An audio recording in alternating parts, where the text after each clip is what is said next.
Happy Friday and welcome to this week's edition of CSR Connect. Today we're talking about cybersecurity and I'm joined by a legion of young researchers who are doing a phenomenal work, phenomenal research into this topic. My first guest is Muyowa Mutemwa, a CSR Senior Cybersecurity Specialist. Welcome to CSR Connect. Thank you.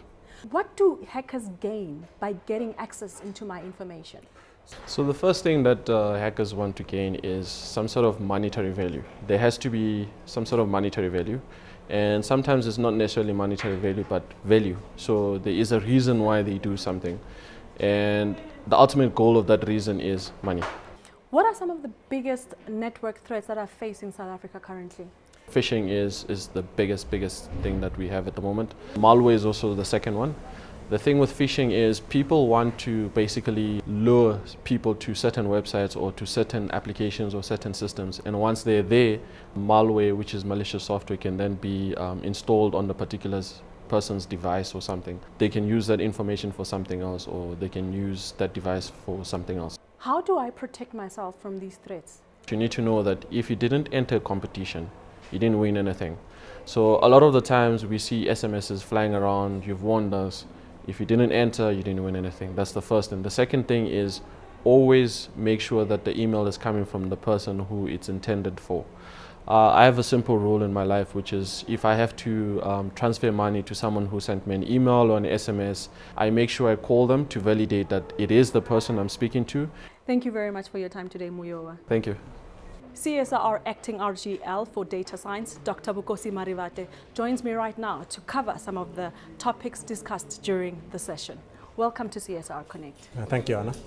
How does one discern between fake and real news on social media? It's a very hard thing to do because what tends to happen is that a lot of the social media platforms, what they do is they try to identify things that you resonate with.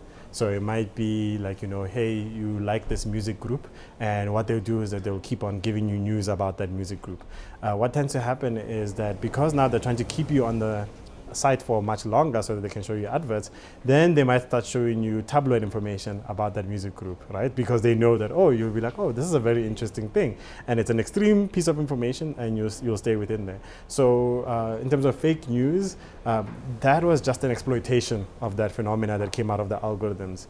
And by exploiting it, now what you can do is you can create some tidbit of information that likely has some truth but mostly is false, but then people keep on clicking and resharing, and then it becomes kind of a big thing. What role do you foresee social media playing in the fourth industrial revolution? It has enabled already a much more connected society. In a way, yes, it comes with its own challenges, but by doing that, it's easier in some ways to spread information and also get people connected.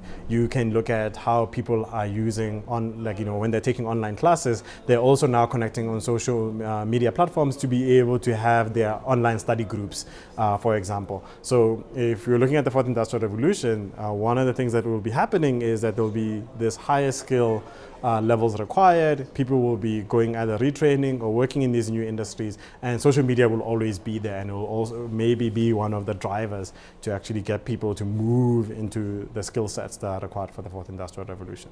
Thank you very much for your time, Bukosi. Thank you, Anna. Nyaleng Murusi, a CSR Senior Data Scientist, was also one of the speakers during this discussion. Welcome to CSR Connect. Thank you, Anna. Nyaleng, are young people taking cybersecurity seriously online? Yes and no, as in especially young people, they are aware about the threats. So they can be suspicious. On the no side, it's their lives are so wrapped up with online identities. Like they have whole lives that are online and their friends are there online. So even if you had a young person who wanted to be a little bit more, security savvy, didn't want to overshow any of that, they would be left out. They'd feel left out. So what impact does something like the POPI Act have on how we communicate online and how information is shared about a consumer online by all these different entities? Yeah, the POPI is out there to sort of protect private information, right? And it actually puts regulations about how much and what can you share about somebody? What information about me that I have submitted to my bank in my banking institution can be shared with third parties? So the POPI is very useful in here. It will restrict once it is enforced. Once it is, I think we're still expecting to see more cases, and then we'll see better enforcement of the POPI. But I mean, an example will be, I think this is something that drives a lot of people crazy about what happens to my information after I sign in? What happens to my information after I fill in this book? And the POPI will be there to say, even if I fill in my information at that gate, this book has to be safely kept. So it has to be safe too. So the leaks that you mentioned about, people now will be held accountable. Institutions will be held accountable for those leaks. My information cannot be shared with anyone without my knowledge. Thank you very much for your time today, Nyali. Thank you, Anna. Tulani Mashiane is a CSR researcher in data science. She joins me right now to talk about some of the things that we should never ever post on social media. Welcome to CSR Connect, Tulani. Thank you very much. What are some of the things that we should never ever post on social media? Your ID number. I hope this is very obvious information, but not so obvious. Your full name. People should know you by your nickname. Your friends and family, this shouldn't make a difference. Other information you should never post online.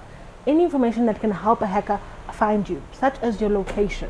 If I wanted to hijack you, I know that because we work in a place with the security on the CSR, it's very difficult for me to come in. But if you've checked in the spur where I know that the security is not as strong, I can attack you in that way. So I've seen something called social engineering and on WhatsApp and pyramid schemes and all these types of little links that we get sent. How do I protect myself from such things? So you are on your WhatsApp, you get invited into a group, and all of a sudden they're telling you that if you just give 200 Rand this month, you are able to get 800 Rand by the end of the night. That is a pyramid scheme. How do you identify it? There's no product being sold, it's just money moving around. Those are illegal in South Africa.